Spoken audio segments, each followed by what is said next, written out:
So the reason it's called butterfly guard, as you can see, is my legs kind of like make a wings of a butterfly, right? We're not going to be flapping too much, but this is the position. So we're right here. Now, if he's standing, right, I can still play butterfly guard. My approach is going to be different. I'm going to be pushing like that. But the reason a lot of times people on top don't want to attack you standing is because in this position, it's very easy for me to start getting under their legs. And if I get under their legs, then I can start unbalancing them, see, because I'm under their center of gravity. So usually, when we're here, rather than trying to pass my guard standing, he's going to come and sit on my legs and stuff them like this, right? Now from here, it's easier for him to pass, but then also I have sweeps to do from here. So you're going to get in this situation if you play this butterfly guard where he's sitting or where he's sitting on his heels and you're sitting on your butt like this, okay? So let's go this way.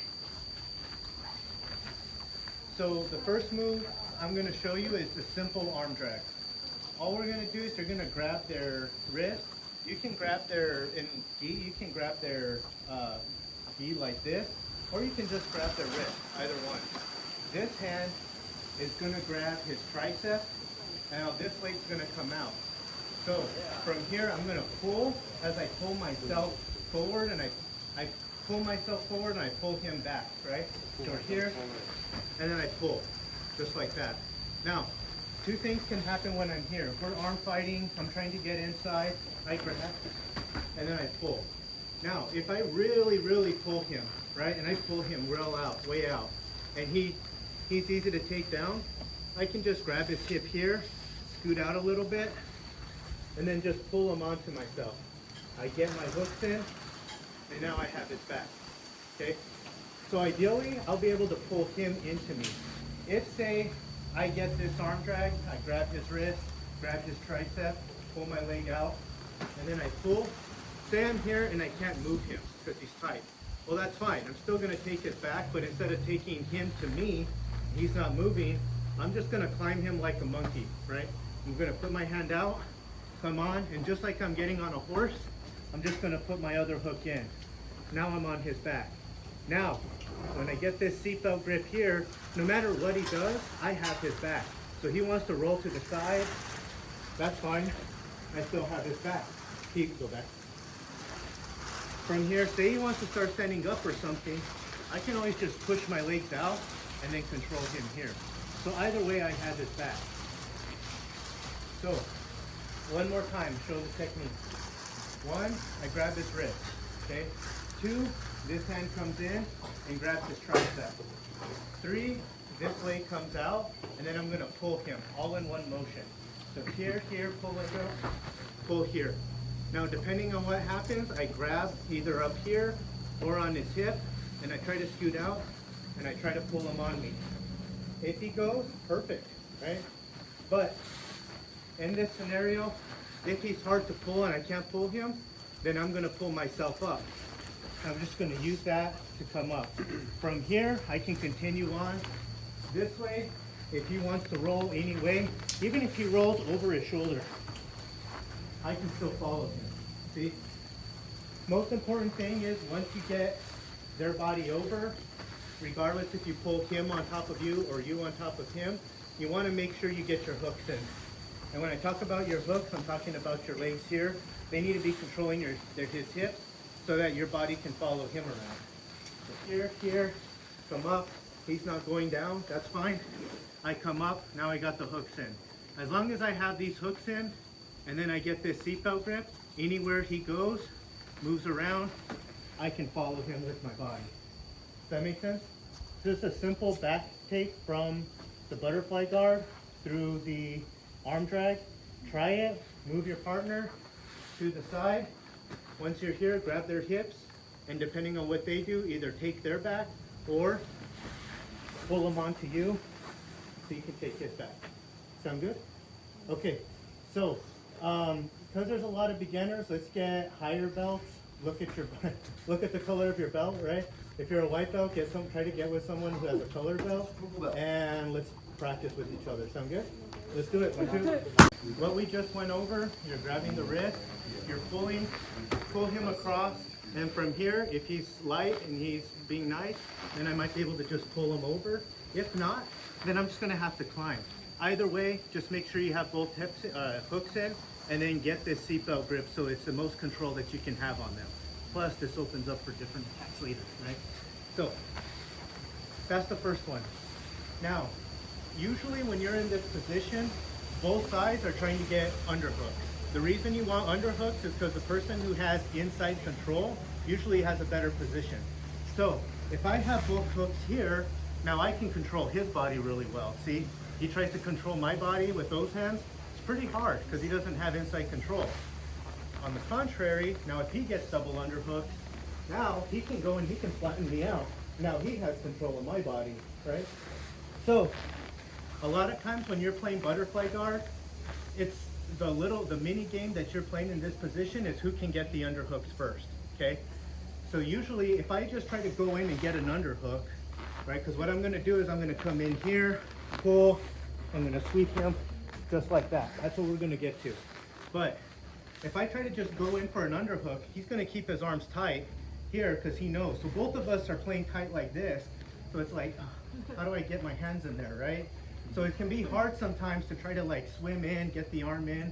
So we're gonna do the first move that we just did to open up the second move, right? So if I come here, I grab, I start arm dragging, what's his reaction gonna be? Jerk it out. Exactly. Ideally, right? His reaction is to do nothing and then I take his back. But he's done jiu-jitsu, so he knows what's happening. I'm coming here, he's pulling it out, just like that. The moment he pulls his arm out, look at this underhook, how it opens up, right? So we're here, we're playing, we're going, we come here, he pulls, and then I'm able to get this underhook here. See? So now, there's things I can do if I have both underhooks, but for now, I'm gonna grab his tricep, and this arm, grab anywhere you can, right? It doesn't have to be perfect, but if you grab the belt, it's better because you have control of their hips here, okay?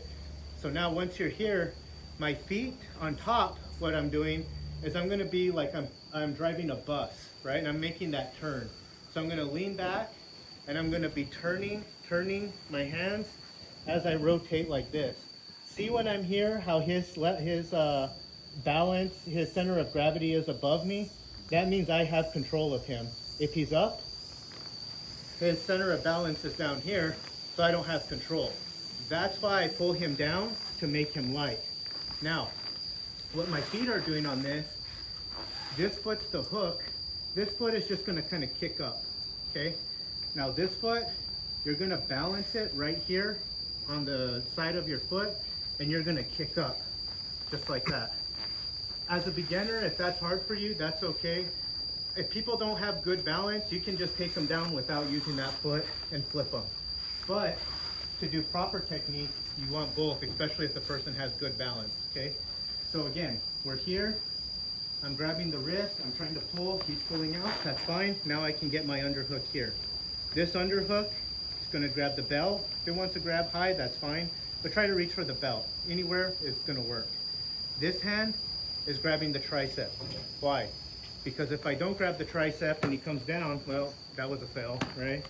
So I'm gonna grab this, tuck it, and as I go back, I'm gonna steer the bus wheel just like this. This hook is kicking up and this foot is pushing off, just like this. Now, once I'm here, I can either keep going here to mount, or I can start knee sliding this way, get into side control. Either way is fine. It's gonna depend on how his body's moving, where your body ends up when you end up on top. But ultimately, you wanna end up on top, and it's a good sweep, right? So, try one more time. I'll do it fast, and then one time slow. So I'm here, pulls, I come in, I'm pulling, I'm kicking, and then I come in for the butterfly sweep, okay? One more time slow, just so you guys get the details. To set it up, I wanna get this. To do that, grabbing his wrist, grabbing his tricep, and pulling him across. He doesn't let me pull him across. That's fine, he opened his arm, that's all I needed. So now I'm bringing this in. Grabbing the tricep, I'm turning the bus as I go down. This leg is kicking. Because the center of gravity was over me, he's light. and then I can come up here to side control. Everyone got it? Cool, so let's get with our partner and let's practice that a few times. 1, 2.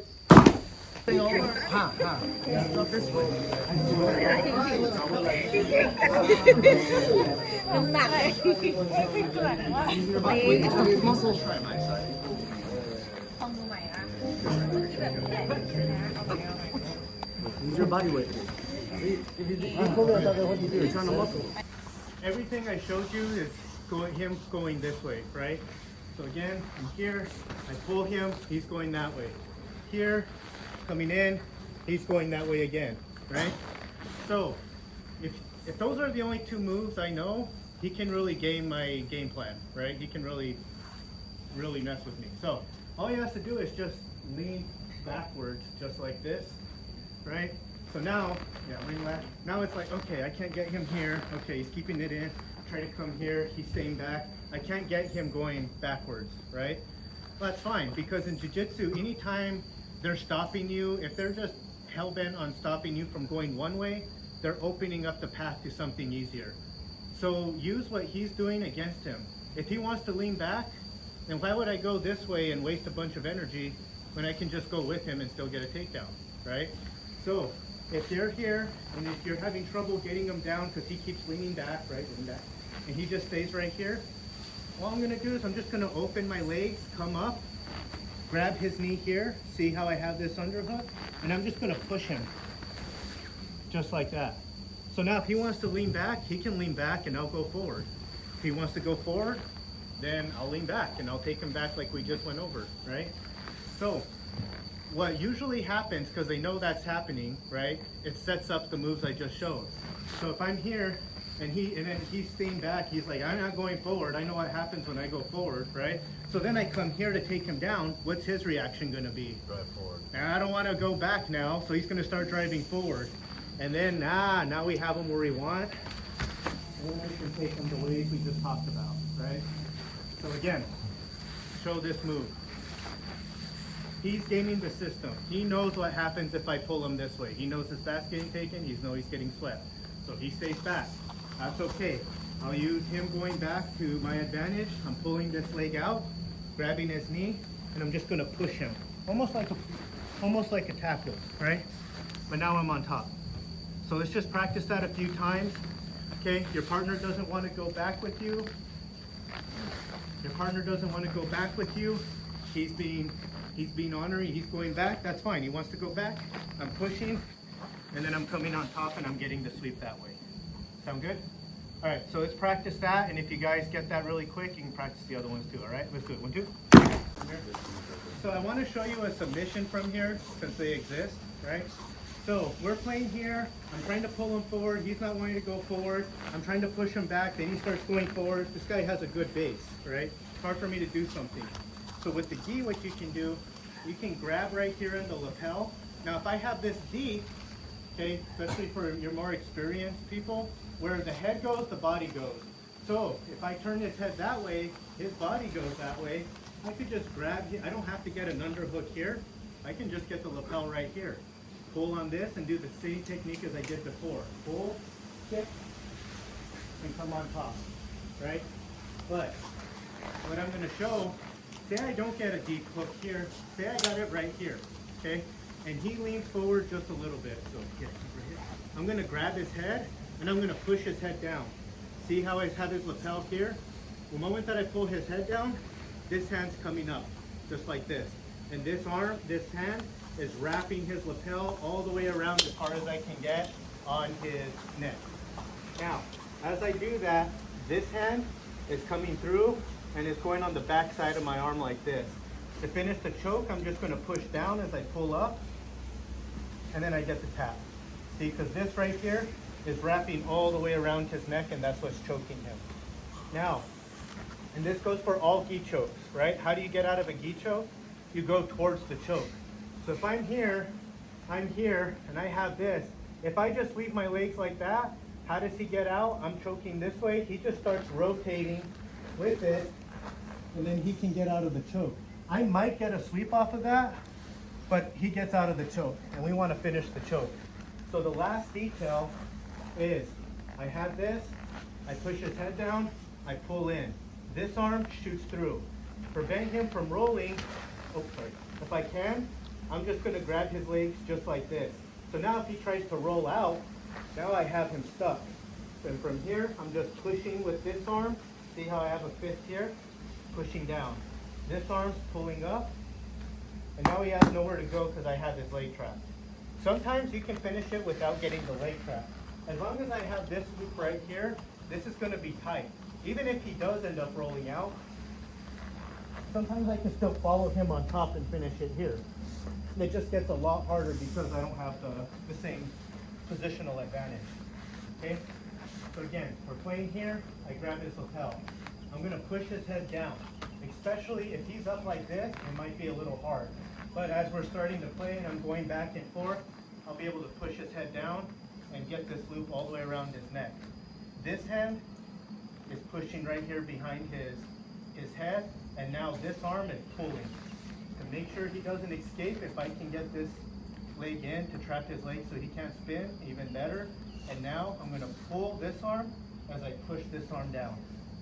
All right. Probably something good. Cool. So let's practice that. If you guys get that, feel free to practice any of the other stuff. Just use your time to drill with your partner. Make sure you guys are going back and forth, and let's do it. Thank you. All right. So just a last word of advice when playing butterfly guard. Okay. So butterfly guard is not a passive guard. It's not like, let's see what I'm going to do. Oh my God, Daddy. Okay, well, I guess I'll try here. Okay. No, that's not working, right? No. You got to be fast with it. So it's constant movement. And in this position especially, but in every guard position, the best defense is a good offense. So he's trying to get past my legs, right? The best way I can stop him from getting past his legs is giving him other things to worry about than what he wants to do. Okay, so if he's trying to avoid getting swept, avoid getting submitted, he's worried about getting submitted and not getting swept, not passing your guard, right? So, way I play, you're here, and let's go a little bit around. So we're here, I'm pulling, he's coming in, okay? I'm constantly fighting, see? I'm going for the arm drag, doesn't get that. Go for the arm drag again, finally get this. Now I come in and I shoot him. But it has to be fast. It's one after the other, one attack after another. See, every time we were there, if Nick wanted to escape, he wants to pass, he needs to either get in here, stand, pass my leg somehow, but I didn't give him a chance to do that. The entire time, he's going for an arm drag, I'm trying to get my arm out. He's going for an underhook, now I'm trying to get an underhook and get that underhook off.